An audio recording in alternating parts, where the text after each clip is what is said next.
Hello, everybody. Welcome back to Fantasy Sports Review. I'm Phil Hargis. Thanks for joining us for this evening's program. I just want to take a quick moment out to remind you that we have an exciting fan page on Facebook. So if you haven't had a chance yet to go to the Facebook fan page at Fantasy Sports Review. You can also check out our channel on YouTube for Fantasy Sports Review. In addition, we also have, as usual, our newly revamped, constantly improving website, fantasyreview.com. So you can go there and check out all of our past episodes. You know, if there's any notes from the shows that you can't remember, you can go there and get the content from that, and any other waiver wire tips or personnel suggestions you need for the upcoming week, you can get from right there at fantasyreview.com or the Facebook fan page. But I'd like to take a minute here. We have a guy that you may not recognize anymore. I haven't seen this guy in a really long time, but we'd like to welcome back to the show Rob Castro. Robbie, welcome back to the show, man. How you doing? Yeah, it's finally good to be back. It's been a while, but you know, I missed week 1. I'm back for week 2 recap, and let's start week 3. Yeah, it's kind of like you just wanted to show up here, draft your teams, and haul ass for the regular season. Yeah, that's exactly, because I know I'm going to win all my leagues. So yeah, you have it locked. You have some really good teams. Tell us about some of your teams and how they're doing. Well, so far I have already successfully benched Arian Foster when he would have given me 48 points in week 1, and then I went and benched Javid Best in week 2, and he gave me 46 points. So some bad coaching maneuvers. It's good though. It sounds like you've been listening to me, so you've been taking my advice and benching these guys when they go and have their blow-off games. So yeah, man, there's a lot of exciting things that happened last weekend. I went to the Redskins-Texans game over there at FedEx. It was a heartbreaking loss for the Washington Redskins. They get out there to a big 17-point lead, and then poof, it's all gone. I mean, the Texans drove down the field, and then. But that's what happens when you don't have a run game in Washington. You can't eat up the clock. Yeah. So that's something to go back, maybe look at in the drawing board for against the St. Louis Rams, get it back on track, and hopefully Clinton Portis. I know they got rid of Larry Johnson. Keelan Williams steps in. We'll see how he does. So, I mean, does this mean are they satisfied with Clinton Portis' playing time, or they want to just get rid of Larry? Larry Johnson was so bad he'd go out there and he'd literally fall down on his face. Yeah, he was horrible. I mean, I don't even want to talk about him because he was so bad. So I think he's out of the NFL after this year. Yeah, and it's funny. I was listening on one of those XM radio stations. One of the experts that covered the beat reporters for the Washington Redskins saying that, maybe Larry Johnson will be a sleeper this year. No, I don't. Shows you how even the experts can get that kind of thing wrong, though. Well, we already know about the experts. Yeah, we're the experts. So there was a lot of things that happened over the weekend. I mean, there was Dallas loses to Chicago. There was a bunch of injuries we're going to get to here shortly. There was a lot of crazy things that happened in week 2. Not only Javid Best's blow-up performance as a rookie, he's got 5 touchdowns now, and that's a rookie record. LT at 4. That's right. And LT's going to be a Hall of Famer. So does that mean Javid Best is going to be a Hall of Famer? We don't know. Only time will tell. But what I do know is that the Houston Texans can put up points. Okay, Matt Schaub, 400 yards, almost 500 yards passing. Against a pretty stout Washington Redskins secondary. But again, why are you putting a safety covering Andre Johnson? He's the best wide receiver in the league. I don't understand that maneuver there. But you know what? On that 4th and 10, I won't go into any coaching, but. You got to double team that guy, and he shows why he's one of the best NFL wide receivers. Yeah, we're not going to dwell on the past too much on this. We know what happened with the Redskins. I mean, their defense, they have to learn how to play some pass defense. I mean, if you get a team down, they're going to be passing on you, and there's absolutely no excuse for leaving him uncovered here. So there's no surprise here. Matt Schaub, when you're down by that much, he's going to come back and have a big game. I mean, look at that. Rivers, recovers from that muddy debacle on the opening Monday night game to have a pretty good game. Back what he's supposed to be doing. Aaron Rodgers again at the top. Cutler back-to-back solid games. I mean, this guy is doing those things that they brought him in from Denver when he had that big season there to do. So Cutler looks like he could be a legitimate quarterback now. He's played a couple of weak defenses arguably, but still back-to-back solid performances I wouldn't even with mediocre receivers. Since when have the Dallas Cowboys been a weak defensive team? They have a great secondary. I think Jay Cutler just needed 1 year in this offense. And remember, they traded for him past training camp. They got him in the summertime. So he was fairly new going to Chicago.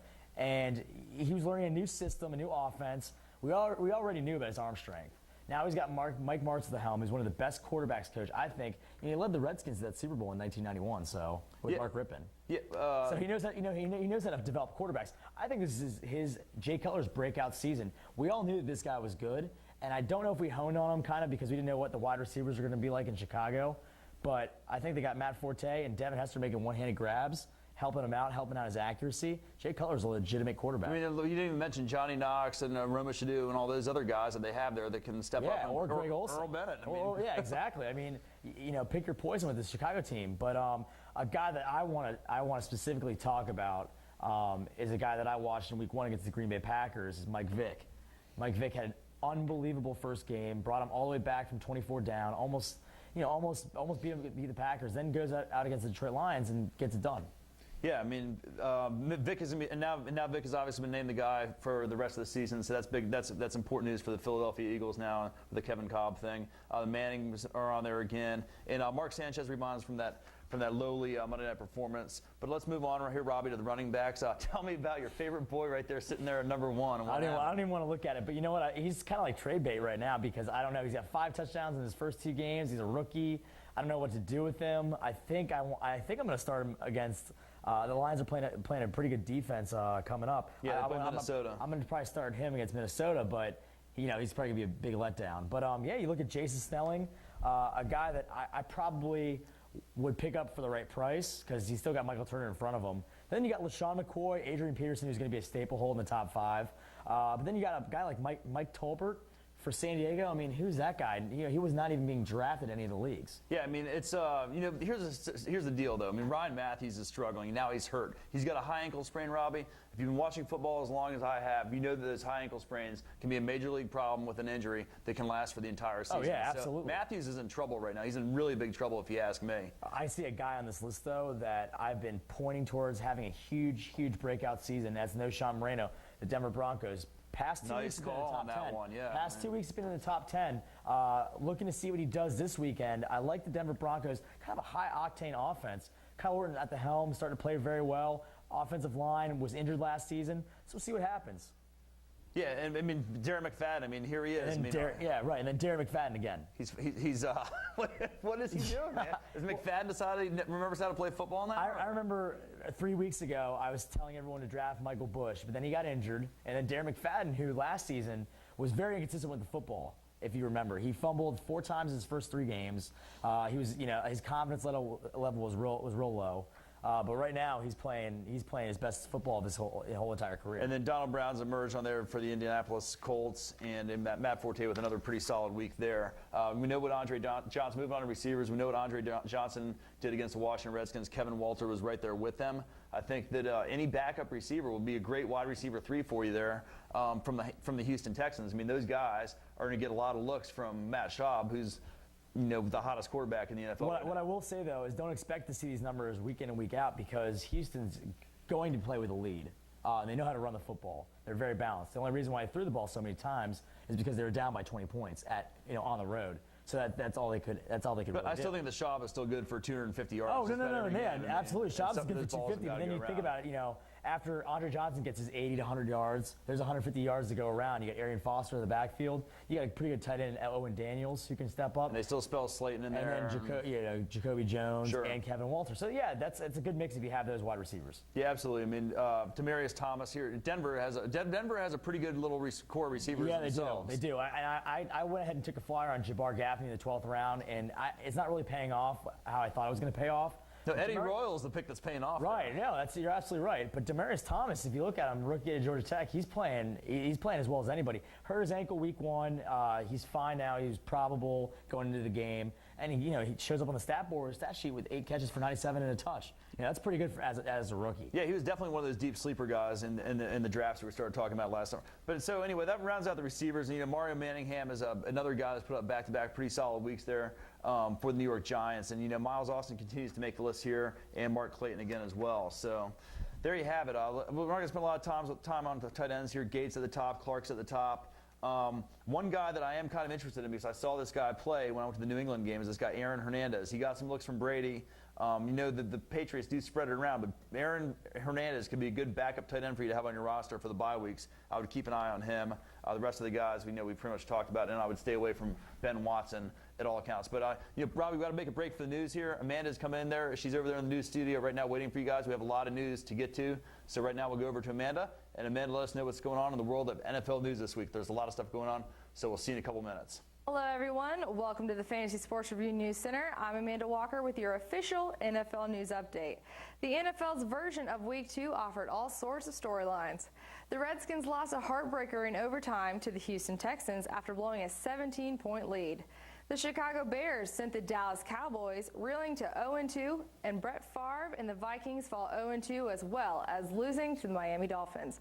And lastly, the Pittsburgh Steelers flexed their defensive muscles and bullied the Tennessee Titans right off the playing field, causing 7 turnovers en route to the victory there. Now let's move on to some of the key NFL players' news leading up to Week 3. It appears the New York Jets like to make headlines for all the wrong reasons. This season, Braylon Edwards, the Jets' #1 wideout, was arrested on a DWI. He plans to play this weekend, but his time on the field will be limited. In addition, the Jets and NFL's top cornerback, Darrelle Revis, is out this week with a strained hamstring. The Cobb era in Philadelphia appears to be over before it started. Cobb, who is way overdrafted going into the season, has been benched for the red-hot Michael Vick. Vick threw over 250 and 3 scores and appeared to be a great start for the weeks to come. It doesn't mean we have to like the guy, though. The wide receiver woes in Minnesota continue. Wideout Percy Harvin has been ruled out this week's game against the Detroit Lions. Harvin suffered through migraines at the start of training camp and claims they have gotten worse, so it looks like the wideout could miss significant time. This is not a good sign for Brett Favre or the Minnesota Vikings offense. We'll see if Favre can win games with raw talent like he has done at other points in his career. Jerome Harrison of the Cleveland Browns has been listed as questionable on the injury report.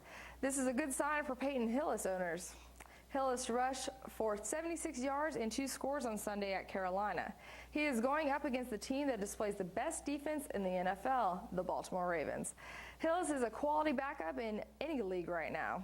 This has been a brutal year for Reggie Bush. Bush, who lost his Heisman Trophy last week, has now been lost for the next 6 weeks with a broken right fibula. Bush had a touchdown last weekend against the Niners and almost broke a long punt return for a touchdown. Thank you for joining me in the Fantasy Sports Review News Center. I hope you found this news update very helpful. I'm Amanda Walker, and I'm back to Phil and Robbie. Hey, thanks a lot, Amanda, for that news report. Braylon Edwards, man, I mean, he's been partying up apparently in New York. I mean, how do you go off and party like that in New York City and then drive yourself home? I mean, every time I've gone there, I've taken a bus or I've taken a cab every time I've gone to New York City. Yeah, he's not too smart. Yeah, maybe we'll have to get Victoria, our weather girl, tonight to give us a few insider tips next time on how to get around New York City without getting arrested. So anyway, look, next up is the waiver wire checklist. Every week I want to give you guys a couple opportunities here of guys that are filling in for people out there on injury. Sometimes once the bye weeks get here, there's going to be guys you need to get up off the waiver wire. It's going to be even more important. So you want to kind of, if you have injuries and roles you got to fill right now, then by all means go after these guys. But it's sometimes a little more prudent to save your money for those bye weeks and the holes that you're going to have on your teams from those. But, who are some of the guys at quarterback that kind of catch your eye? I mean, a lot of the quarterbacks have been drafted. They're sitting on teams. Some are backups. But players are getting benched because of bad performance. Some players are getting injured. We're seeing a lot of turnover at the quarterback position. Right. Well, the 2 guys that are being benched for performance, one's being benched because of injury is Charlie Batch. But Bruce Gradkowski out of Oakland, I think this is a guy who you start because they are going up against the Arizona Cardinals. Now, if you remember from last week, Arizona gave up 300 yards and 3 touchdowns to Matt Ryan. And they're not taking away from anything from Matt Ryan. He's a great quarterback. But I think Bruce Gradkowski, with all the weapons that he has in line in Oakland, I think he's got something to really kind of build on because, hey, this guy's been a starter before in the NFL. He took the Tampa Bay Buccaneers, won a few games for them. Also last season, played pretty well. So I like Bruce Gradkowski. And 41 points against that Arizona defense is pretty good too. True. That's true. Exactly. Yeah. But I wouldn't go as far. 41 points, right? That'd be more than they've scored in the last 10 years. Yeah, exactly. But Jimmy Clausen, you kind of stay away from this guy. He's a rookie. He's unproven. Both quarterbacks have been very ineffective getting the balls to their wide receivers. Charlie Batch, same thing. He's going to pretty much just handle the bulk of the, give the ball to Rashard Mendenhall. If you got Ben Roethlisberger, it could be worthwhile to pick up a guy like Charlie Batch. But a guy that I like as a running back is Sammy Morris out of New England. I know Tom Brady likes to throw the football, but you don't have Kevin Falk, you don't have Lawrence Maroney anymore. Who are they going to get the ball to? They just signed J.J. Arrington off the street, so he's the #1 guy right now going into week 3. Unless it's Freddie Taylor. Right, but I still think Fred Taylor, he's 35 years old. He's old, and he looks really slow out there. I mean, Right. he's had some decent games. He's put up some good yards. Right. But I he still looks like slow. Sammy Morris because let's face it, if you're playing the AFC East, you have to run the football. And you're playing Buffalo this week, too, so Right, right off the so- bat, that's a good matchup for him. Exactly. So, yeah, Peyton Hillis, I think Robbie's an interesting matchup, too. I mean, this guy is a running back that, we've talked about plenty on this show. Right.